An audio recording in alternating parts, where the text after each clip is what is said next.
En este video vamos a ver algunos temas de estadística descriptiva.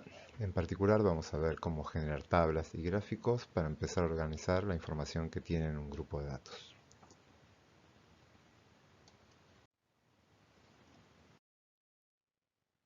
Antes de empezar a organizar los datos, lo primero que tenemos que saber es con qué tipo de variables vamos a trabajar. El tipo de variable va a afectar la forma en que vamos a construir los gráficos, las tablas y posteriormente cómo vamos a calcular los estadísticos. Las variables las vamos a dividir en dos grandes grupos, variables cualitativas y variables cuantitativas. Las variables cualitativas, como su nombre lo indica, son cualidades, es decir, no toman valores numéricos. Por lo tanto, con estas modalidades no vamos a poder generar o hacer operaciones algebraicas. Dentro de este grupo vamos a ver dos tipos de variables, las variables cualitativas nominales y las ordinales. Las nominales son cualitativas que no podemos ordenar. Por ejemplo, especie, color, sexo. Color, yo puedo tener color rojo, verde, azul, pero no los puedo ordenar en función del color. No es más color el rojo que el azul. Sí podría ordenarlos en función de mi preferencia. Yo prefiero el rojo antes que el azul y el verde. Pero eso es otra variable, sería mi preferencia de color. La variable color no se puede ordenar. El otro grupo, que sí se puede ordenar, es el que se llaman variables ordinales. Por ejemplo, grado de infección o nivel o cualquier variable que empiece con nivel D. Por ejemplo, nivel de dolor. Yo sé que el nivel de dolor lo puedo dividir en me duele mucho, poco o nada. Y si yo digo que me duele mucho, me duele más que nada, pero no sé cuánto más. No sé la cantidad de dolor que representa mucho o poco, pero sí que los puedo ordenar de mayor a menor nivel de dolor.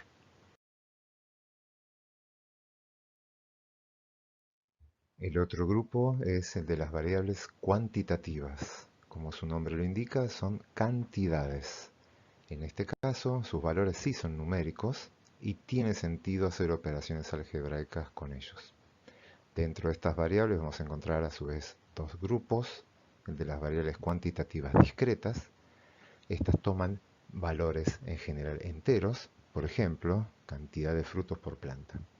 Yo puedo encontrar una planta que tenga 1, 2, 4 frutos, pero entre 1 y 2 no hay valores posibles. No puedo encontrar una planta con 1,52 frutos. Esa es una característica que tienen estas variables. El otro grupo de variables es el de las variables cuantitativas continuas y en este caso siempre entre dos valores posibles de la variable van a existir infinitos valores intermedios posibles. Por ejemplo, el caso es, las variables típicas son peso, altura, superficie, concentración. Si yo agarro dos individuos que tengan peso, estoy trabajando con ratas, una pesa 250 gramos, la otra 251 gramos, entre esos dos valores puedo encontrar infinitos valores intermedios. ¿De qué manera? Aumentando la cantidad de decimales. Si yo aumento la cantidad de decimales, tengo infinitos valores posibles que puede tomar la variable en el medio.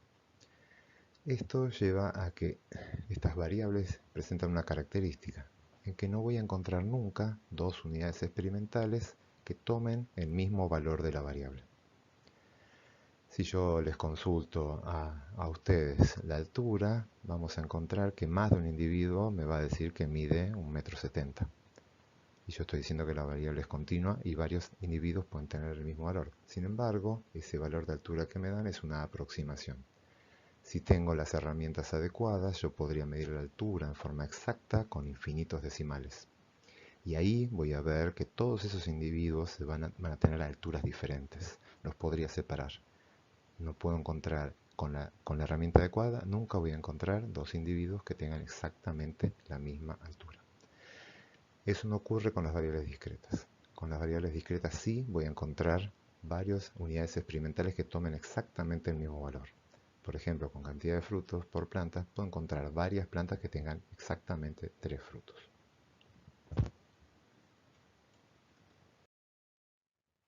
Bien, ya estamos en condiciones de empezar a trabajar con nuestros datos. Podemos empezar a resumir la información que ellos contienen. Es decir, vamos a empezar a hacer estadística descriptiva. Algunas herramientas de estadística descriptiva que vamos a aprender en este curso son cómo construir tablas de frecuencias, cómo generar gráficos y cómo calcular estadísticos. Vamos a empezar a ver cómo construir tablas de frecuencias. Vamos a ver cómo se construye una tabla de frecuencias. Una tabla de frecuencias tiene una primera columna con todas las modalidades que puede tomar una variable, es decir, el dominio de la variable. En este ejemplo vamos a trabajar con el sexo de ratas. Esta variable toma dos modalidades, la modalidad macho y la modalidad hembra. Vamos a agregar una primera columna con frecuencias. Vamos a contabilizar cuántas unidades experimentales tomaron la modalidad macho. Esa es la frecuencia absoluta de la modalidad macho. En este ejemplo nos dice que el número es 25, es decir, en mi muestra 25 ratas fueron machos y 35 tomaron la modalidad hembra. Si sumamos ambas frecuencias nos da el total de la muestra, 60 individuos. En la tercera columna vamos a encontrar otra frecuencia que es la frecuencia relativa. Básicamente es la frecuencia absoluta, pero dividida por el total de la muestra, es decir, está relativizado por el total de la muestra. En este caso, la modalidad macho dio el valor de 0,42. ¿Qué quiere decir? Que el 42% de los individuos de mi muestra eran machos y el 58% restantes eran hembras. Fíjense que lo mencioné como porcentaje. Aquí está expresado como proporción, pero yo lo multiplico por 100 y lo convierto en un porcentaje. La información es equivalente. Vamos a ver ahora una tabla de frecuencias para variables cuantitativas. Y en este caso vamos a ver el de variables cuantitativas discretas. Con este tipo de variables vamos a ver que la tabla tiene un poco más de información. Primero, como siempre, tenemos una primera columna con todas las modalidades de la variable. En este caso estamos viendo el número de infartos por persona.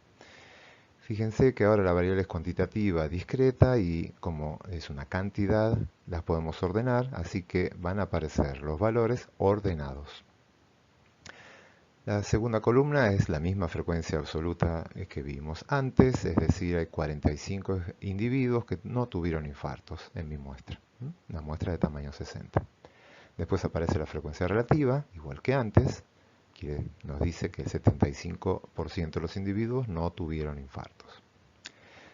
Ahora aparecen dos columnas nuevas que pueden aparecer en este tipo de variables, que es la que se puede ordenar.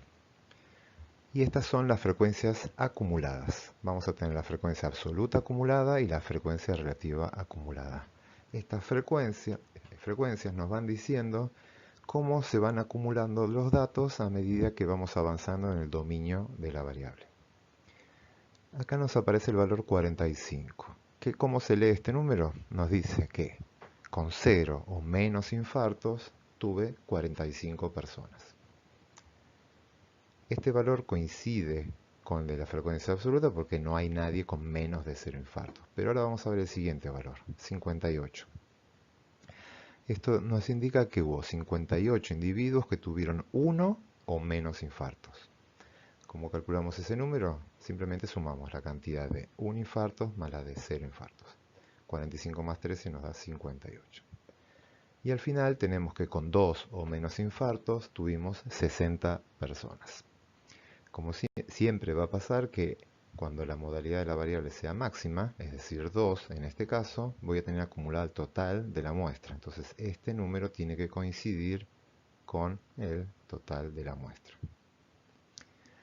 La última columna contiene las frecuencias relativas acumuladas. Es exactamente lo mismo que la frecuencia absoluta acumulada, pero relativizado por el total de la muestra. Es decir, la frecuencia absoluta acumulada dividido el n, es decir, 60. Y lo leemos de la misma forma que antes. Acá nos dice que el 75% de mi muestra tuvo 0 o menos infartos, el 97% tuvo 1 o menos infartos y el 100% tuvo 2 o menos infartos. Nuevamente aquí, la última columna siempre tiene que valer 1 o 100% si esto lo convertimos a frecuencias, a porcentajes.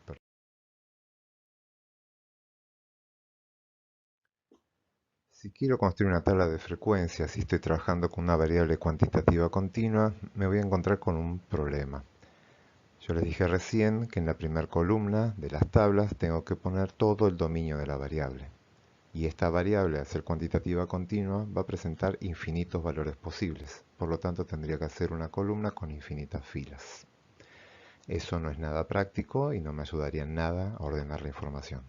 Por lo tanto, lo que vamos a hacer es agrupar a las observaciones en intervalos.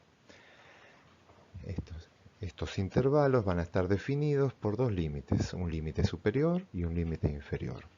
Y además vamos a definir algo que llamamos marca de clase, que es un valor central de estos intervalos. Como es acá, los intervalos deben ser contiguos y excluyentes. Y por convención vamos a usar la siguiente característica. Si una observación toma un valor igual al límite inferior del intervalo, ese intervalo va a contener a dicha observación. Ahora, si una observación toma el valor igual al límite superior del intervalo, el intervalo no lo va a contener. El paréntesis implica que no incluye y el corchete que sí incluye. Vamos a ver un ejemplo. Acá estamos trabajando con el peso de las ratas y tenemos la información ya ordenada en forma de intervalos. El primer intervalo, que va desde 17,5 gramos a 18,5 gramos, su marca de clase, el punto medio es 18. Acá están todos los límites inferiores y todos los superiores y sus respectivas marcas de clase. Nos aparece aquí en frecuencia absoluta, la misma frecuencia que vimos antes, un valor igual a 6. ¿Qué significa este 6? Que hay 6 ratas o ratones que tomaron un peso entre 17,5 y 18,5 gramos. El valor exacto del peso de esos 6 ratones yo no lo sé, lo perdí. Al armarlo en esta tabla perdí esa información. Sé que está en algún punto entre esos dos valores, pero puede estar al principio o al final. La otra forma de leer esto es que hay 6 ratones que tomaron un valor cercano a 18 gramos. Las restantes columnas se interpretan de la misma forma que antes. El 4% de los ratones, tomaron valores entre 17,5 y 18,5 gramos. Hay 6 ratones que tienen al menos 18,5 gramos. Fíjense que ahí cambié la forma de expresarlo. La frecuencia acumulada se lee como la cantidad de individuos que tienen un peso inferior al límite superior del intervalo en cuestión. Vamos a verlo acá. Acá hay 115 ratones que tienen un peso inferior a 20,5 gramos. Recuerden que esta es una frecuencia acumulada y es lo que se acumula hacia el final del intervalo. Estos 115 individuos representan el 76,7% de mi muestra.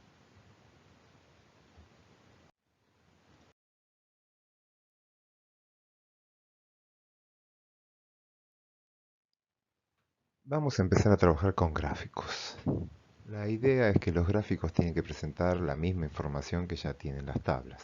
Simplemente que van a estar presentadas de una forma más, como su nombre lo indica, gráfica, que sea más fácil de visualizar.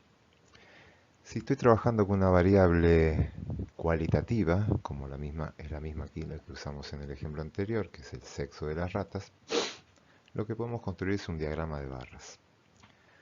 Un diagrama de barras lo que va a tener es un eje X en el que voy a poner todas las modalidades que tomó la variable. Es decir, este eje es análogo a la primera columna de la tabla. En el eje Y lo que voy a hacer es elegir alguna de las frecuencias, es decir, alguna de las otras dos columnas de la tabla. Entonces, ¿cómo vamos a construir el gráfico? Para la modalidad macho le voy a generar una barra y la altura de la barra va a ser proporcional a la frecuencia, en este caso la frecuencia absoluta que es 25. Para la modalidad hembra voy a construir también una barra cuya altura va a ser proporcional a su frecuencia. es decir, 35. Este gráfico también podríamos hacerlo para una frecuencia relativa. Simplemente cambiaría el valor, los valores del eje Y. Otra alternativa es hacer un diagrama circular o de tortas. Como su nombre indica, esto es como una torta en el cual dividimos a la torta en tantas porciones como modalidades tenga la variable. En este caso, como solo tiene dos modalidades, macho y hembra, está dividido en dos porciones. La superficie que ocupa cada una de las porciones es proporcional a la frecuencia que estamos graficando. En este caso, esta superficie naranja es proporcional a 35, que es la frecuencia de hembras, y esta es proporcional a 25. Este tipo de gráficos los podemos acá presentar la frecuencia absoluta o la frecuencia relativa. No es recomendable usarlo para variables ordinales, ya que acá nos perdemos la información de cómo es el orden. Es difícil de decir dónde empieza y dónde termina, es decir, cómo se ordenan las porciones dentro de una torta. Por lo tanto, no es recomendable para ese tipo de variables. Si estamos trabajando con una variable cuantitativa, tenemos que tener en consideración que los gráficos cambian si se trata de una variable discreta o una variable continua. Vamos a ver el ejemplo de una variable discreta. Acá tenemos una variable que es el número de hijos. Se le consultó a 50 personas por la cantidad de hijos que tenían. Los valores que tomó la variable estuvieron entre 0 y 6. Ese fue el dominio de la variable. Y aquí tenemos la distribución de frecuencias absoluta y la distribución de frecuencias relativas. Si yo quiero hacer un gráfico de esta variable, puedo hacer un diagrama de barras igual que el anterior. Voy a tener un primer eje X, donde voy a tener todos los valores que tomó la variable, todo el dominio de la variable. Esto es análogo que con la primera columna de la tabla. Y voy a tener un eje Y, donde voy a elegir alguna de las dos frecuencias. En este caso, nuevamente está la frecuencia absoluta. La diferencia de este gráfico con el anterior es que en este gráfico las barras van a ser muy finitas, lo más finita que sea posible. ¿Por qué es esto? Porque yo sé que la variable toma algunos valores sí y otros valores no. Esta barra indica dónde sí puede tomar valores la variable. Una persona puede tener 0 hijos o un hijo, no puede tener valores intermedios de hijos. Y eso se representa en este gráfico. Entonces, el ancho de la barra es informativo. Nos dice en qué parte del dominio la variable tomó algún valor.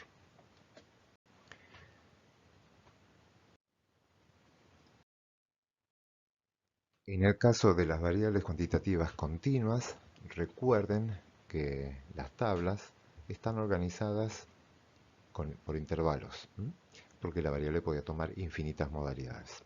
Estos intervalos van a estar reflejados en los gráficos. Cuando yo construyo un gráfico, voy a ver que en el eje de las X lo que tengo que hacer es graficar a todos los intervalos que definí. Acá está el de 17,5, 18, 18,5. Y después voy a construir barras cuya altura van a ser proporcional a las frecuencias de cada intervalo. Por lo tanto, acá tenemos el intervalo que va entre 19 y 19,5, que lo tenemos acá, es el cuarto intervalo, que tiene una frecuencia absoluta de 32. Yo no tengo la información de dónde están esas 32 ratas. Lo que sé es que todo el intervalo tiene una altura igual a 32. Y así construyo todas las barras de todos los intervalos. Este gráfico recibe el nombre de histograma. Acá, además del histograma, agregué un polígono de frecuencias. Esta línea que está acá es un polígono de frecuencias. Fíjense que esto genera un polígono, como su nombre lo indica, y es bastante útil para ver tendencias donde hay picos, valles y más picos. ¿Cómo se construye este polígono? Básicamente lo que hay que unir es el punto de la barra, el punto más alto de la barra, a la altura de la marca de clase, es decir, en el punto central de cada barra. Voy uniendo estos puntos, la altura máxima a la altura de la marca de clase, los voy a ir uniendo con una línea. Y para cerrar el polígono, es decir, para la parte inicial y la parte final, voy a generar dos nuevos intervalos. Un intervalo que está por debajo del límite inferior del primer intervalo y un intervalo que está por encima del límite superior del último intervalo. Esos dos intervalos tienen una frecuencia de 0, es decir, que el polígono va a tocar a la marca de clase de ese intervalo con frecuencia 0. Y ahí tengo cerrado el polígono. Bien, una última aclaración con estos gráficos. Histogramas no es que está totalmente asociado a variables cuantitativas continuas. El histograma está asociado a variables que están agrupadas en intervalos. Todas las variables continuas tengo que ordenarlas como intervalos, así que para todas las variables continuas voy a hacer histogramas. Pero no todos los histogramas están hechos con variables continuas. Puedo tener una variable que sea discreta, con muchas categorías, y que por una cuestión de conveniencia y practicidad la organizo en intervalos. Y también puedo hacer un histograma en ese caso. Acá les presento una guía con algunas recomendaciones que tienen que tener a la hora de construir un gráfico. Estas recomendaciones las vamos a tratar en la próxima clase que vamos a tener en vivo, donde vamos a hablar de estos temas y algunos otros temas que quedaron pendientes sobre cómo construir gráficos y tablas.